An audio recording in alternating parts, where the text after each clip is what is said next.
हाँ जी मित्रों, आज का वीडियो शुरू करने से पहले आप लोगों को ये चीज़ कंफर्म कर दूँ कि ये वीडियो किसी पार्टी की प्रमोशन नहीं है। बीइंग एन इंडियन कुछ चीज़ें मुझे अच्छी नहीं लगी, सोचा आपके साथ डिस्कस करूँ, क्योंकि बहुत से ऐसे लोग हैं जो पॉलिटिक्स में या जो न्यूज़ नहीं देखते, तो उनके लिए ये चीज़ें सिंप्लीफाई करके रख रहा हूँ। कुछ दिन पहले डोनाल्ड ट्रंप ने इंडियन इकोनॉमी को डेड इकोनॉमी घोषित किया था। तो जब राहुल गांधी जी से इस बारे में पूछा गया तो उन्होंने ऐसे प्राउडली उस पर रिएक्ट किया कि जैसे उनको पता था कि क्या स्टेटमेंट जो है वो ट्रंप जी जारी करने वाले हैं और मुझे उस पर कैसे रिएक्ट करना है। अगर उस रिएक्शन में राहुल गांधी जी खुश होने की बजाय ये चीज़ बोलते कि हम इस बारे में संसद के अंदर बात करेंगे और ये ट्रंप कौन होता है हमारे देश की इकोनॉमी के बारे में कुछ बात करने वाला, तो आई होप हम में से बहुत से लोग उसको सपोर्ट करते। बट ऐसा उन्होंने नहीं किया, उन्होंने और उसको जस्टिफाई किया कि जो ट्रंप कह रहा है वो ठीक कह रहा है, बावजूद इसके कि ट्रंप और राहुल गांधी जो है वो इंडियन इकोनॉमी से काफ़ी पैसा बना रहे हैं। ये मैं नहीं कह रहा हूँ, ये बहुत सारे सोर्सेज हैं ऑनलाइन मीडिया में या जो हमारे न्यूज़ चैनल हैं उनके पास डेफिनेटली प्रूफ्स होते हैं। उनके बिहाफ पे ये बता रहा हूँ आपको मैं। ये एक सिंगल वाक्य नहीं है, इससे पहले यूएसए में जाके उन्होंने बोला था कि जो हमारी डेमोक्रेसी है वो खतरे में है। अब हमारे घर में अगर कोई दिक्कत होती है तो हम लोग घर के मेंबर्स बैठ के डिसाइड करते हैं। माइट भी मैं अपने ब्रदर से फादर से डिसएग्री करूं, वो मेरे से डिसएग्री करें, बट ऐसा नहीं है कि हम अपने घर की प्रॉब्लम है किसी पड़ोसी के घर जाके डिस्कस करेंगे। बट राहुल गांधी ऐसा करते हैं। मैं पर्टिकुलरली नाम ले रहा हूँ उनका, क्योंकि मैंने ये चीज़ें देखी हैं खुद, कि वो खुद जाके कहीं भी यूएसए में जाएंगे, कभी कहीं जाएंगे, वो जाके इंडियन इश्यूज़ जो हैं जो उसको डिस्कस करने चाहिए संसद के अंदर, वो वहाँ पे डिस्कस नहीं करते, वो बाहर जाके डिस्कस करते हैं, जिनका ना सर होता है ना पैर होता ना ही कोई प्रूफ होता है। यहाँ तक भी छोड़ दीजिए, आपने देखा होगा कि जब बालाकोट स्ट्राइक हुआ, अभी ऑपरेशन सिंदूर हुआ, तो अगर आपको कोई भी दिक्कत है, कोई भी आपकी क्वेरीज हैं, कोई भी क्वेश्चंस हैं, तो आप संसद के अंदर डिस्कस करें उसको। हमारी आर्म्ड फोर्सेस हैं, हमारे जो सेना प्रमुख हैं, उन्होंने क्लियरली बोल दिया कि ये ऑपरेशन हुआ और हमने ये चीज़ें अचीव की, बावजूद इसके वो क्वेश्चंस कर रहे हैं इसके ऊपर। गलवान में हमारे जो सैनिक हैं उनका वो शहीद हुए वहाँ पे चाइना के साथ, तो उसमें राहुल गांधी का ट्वीट क्या आया, क्या उन्होंने बयान दिया कि हमारे सैनिक जो है वो गलवान में पिट रहे हैं। आप खुद सोचिए, अपना दिमाग लगाइए, जो ऐसी स्टेटमेंट्स देते हैं इंडिया के खिलाफ, इंडिया की सेना के खिलाफ, डिफेंस फोर्सेस के खिलाफ, अगर ऐसे लोगों के हाथ में देश की वागडोर आ गई तो हम लोग कहाँ जाएंगे। मैं फिर से कह रहा हूँ, मैं किसी पार्टी को सपोर्ट नहीं करता, बहुत सारे विपक्ष में ऐसे नेता हैं जो काबिल हैं, जो देश के साथ चलते हैं, उनको पता है कि अगर कोई प्रॉब्लम है तो किसके साथ डिस्कस करनी है, कब करनी है, कहाँ करनी है। लेकिन महाशय को कुछ नहीं पता, इनको बस रायता फैलाना आता है, और ये हर बार फैलाते हैं। और मुझे, अब मैं क्या बोलूँ, मुझे हंसी हमारे लोगों पे आती है कि हमारे लोग भी इनको फिर सपोर्ट करते हैं। सपोर्ट करना है तो यार ठीक है, मैं अभी फॉर एग्जांपल असदुद्दीन अवैसी हैं हैदराबाद से, वो बहुत सारे इश्यूज़ हैं जो जिनमें वो हमारे अगेंस्ट हैं, हमारे इन द सेंस कि जो अभी पार्टी पावर में है उसके अगेंस्ट हैं। उनका राइट बनता है, आप अगर अपोजिशन में हो तो वहाँ पे आपका राइट बनता है कि जो पार्टी पावर में है आप उसको अपोज़ करो, लेकिन अपोज़ उस काम में करो ना जिसमें बनता है। ऐसा नहीं है ना कि आप जो पार्टी पावर में है उसको आप लेके दूसरी जगह जाके आप लाइक कि उनको ऐसे बोलें कि वहाँ पे कुछ भी नहीं है, वहाँ पे ये हो रहा है, वो हो रहा है। आप अपने घर में बात करो, बाहर के घर में जाके क्यों बात करोगे किसी की आप।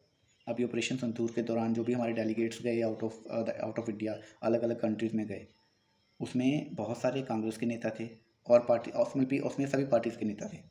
लेकिन हुआ क्या, सब ने अच्छे से इंडिया का पक्ष रखा हर जगह, और इंडियन जो पीपल हैं उन्होंने सपोर्ट भी किया कि ठीक है, चाहे वो किसी भी पार्टी का नेता है, बट बीइंग एन इंडियन उन्होंने इंडिया को रिप्रेजेंट किया दूसरी कंट्री में।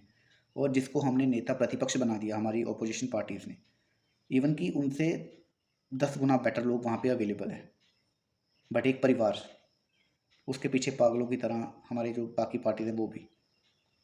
मैं तो कहता हूँ कि अगर नीटू शटरा वाला भी इससे बेटर होता ना, वो जाता बाहर, तो वो भी इसकी तरह नहीं करता।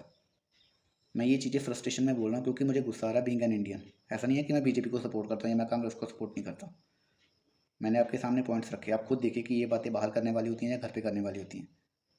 अब हमारी इंडियन फोर्सेज हैं, हमारी आर्म्ड फोर्सेज हैं, जब वो आपको कह रही हैं कि हमारा एक भी जहाज़ नहीं गिरा ऑपरेशन सिंदूर के दौरान, बावजूद उनके कहने कि ये 10 बार पूछ चुका कि हमारे कितने राफेल गिरे, तुम कहना क्या चाहते हो भाई, क्लियरली बोल दो। यहाँ तो तुम एजेंडा चला रहे हो चाइना का या अमेरिका का। अगर तुम एजेंडा नहीं चला रहे हो तो भाई जब उन्होंने बोल दिया, उनसे ऊपर तो कुछ नहीं है। सारा ऑपरेशन जो है वो आर्म्ड फोर्सेज ने देखा, उनसे ऊपर तो कुछ नहीं है। अगर उन्होंने बोल दिया कि हमारा कोई नुकसान नहीं हुआ है, तो बावजूद उसके तुम क्यों बार बार रिपीट करते हो कि हमारे कितने सैनिक मरे, हमारे कितने प्लान गिरे? कुछ तो है ना। या तो आप किसी का एजेंडा चला रहे हो, या आपका खुद का दिमाग ही नहीं है। मैं ये चीज़ें इसलिए बोल रहा हूँ कि मुझे बुरी लग रही हैं। तो बहुत सारे ऐसे लोग हैं जिनको बुरी लगेंगी। ये सब चीज़ें अगर आप इंटरनली डिस्कस करो, या इंटरनल कोई और मुद्दों पे आप अपोजिशन पार्टी या हमारी जो पार्टी इन पावर है उसको घेरो, तो हमें कोई दिक्कत नहीं है। अगर कोई पार्टी पावर में है, वो अच्छा काम नहीं कर रही, अपोजिशन पार्टी उसको बोल दिया कि हाँ जी ये काम ऐसे होना चाहिए, आप नहीं कर रहे हो, तो फ़ायदा अल्टीमेटली हमारे लिए है। अब तुम लोग एक साइड कह रहे हो कि जी की वोटों की चोरी हुई, ठीक है, आपकी बात भी मान ली। अब आपने जो एलिगेशंस लगाए, इलेक्शन कमीशन ने 1 बाय 1 सबका आंसर दिया, प्रॉपरली दिया, लीगल तरीके से दिया। आपको उस पर भी ट्रस्ट नहीं है। जब गवर्नमेंट कह रही है कि अगर आपको ट्रस्ट है तो भाई आप साइन करके दे दो कि हाँ जी चोरी हुई है, कन्फर्म्ड है। तो फिर उसके ऊपर इलेक्शन कमीशन भी कोई लीगल एक्शन लेगी, लेकिन आप वो भी करने को तैयार नहीं हो। बस आपका है कि ट्वीट ट्वीट खेलना आपने। ये डाटा जो आपने प्रेजेंट किया ना भाई, उसको या तो वैलिडेट करो, लीक साइन करके दे दो कि भाई ये चोरी हुई है, ये प्रधानमंत्री चोरी करके बना है। क्लियरली बोल तो दिया अपने, आप साइन करके वैलिडेट करके दे दो। तो फिर वो भी डिसाइड करके क्या करना है। मतलब आपका है कि बस वहाँ यहाँ पे माइक मिला बोल दिया, यहाँ पे आपको बाहर गए वहाँ बोल दिया, रिटर्न में कुछ नहीं, बाद में आप माफ़ी मांग लेते हो। तो मैं एक बात कहना चाहूँगा आप लोगों से, हमारे जैसे लोग, कि आप अपना वोट देते हो डिसाइड करके दिया करो, सोच समझ के दिया करो। कि इससे अच्छा मैं सीरियसली बोलता हूँ कि नोटा को वोट दे दो, ऐसे लोगों को वोट देने से। तो बाकी डिसाइड आप करें कि सही है गलत है। मैं फिर से आपसे एक चीज़ रिपीट कर रहा हूँ कि अपने देश की संप्रभुता को लेके अगर आप दूसरे देशों में जाके ऐसी बातें करोगे, तो ये एक तरह से देशद्रोही होता है ना। अब रावण की मृत्यु क्यों हुई? क्योंकि विभीषण जी राम के साथ मिल गए, उन्होंने राम को जो है वो सीक्रेट्स बता दिए और उनकी डेथ हो गई। अब यहाँ तो ये विभीषण नहीं है, यहाँ तो ये मतलब कि वही है ना कि अपने देश की जो बातें हैं। अभी ये चीज़ आप माइंड में रखिए कि अभी बहुत सारी जो सीक्रेट्स चीज़ें होती हैं, जो गवर्नमेंट चलती है, जहाँ जो हमारे सीक्रेट सर्विसेज होती हैं, उनमें बहुत सारी चीज़ें होती हैं जो दूसरे देशों से, इवन कि अपने देश के लोगों से भी छुपा के रखी जाती हैं। अगर तो ये लोग पावर में आ गए तो क्या करेंगे आप खुद सोचिए। अगर आप बिना पावर के ये तक कर सकते हैं, तो पावर में आने के बाद ये लोग क्या करेंगे? आप डिसाइड कीजिए, ये आपके विवेक पे छोड़ता हूँ। थैंक यू सो मच, मिलते हैं अगली बार।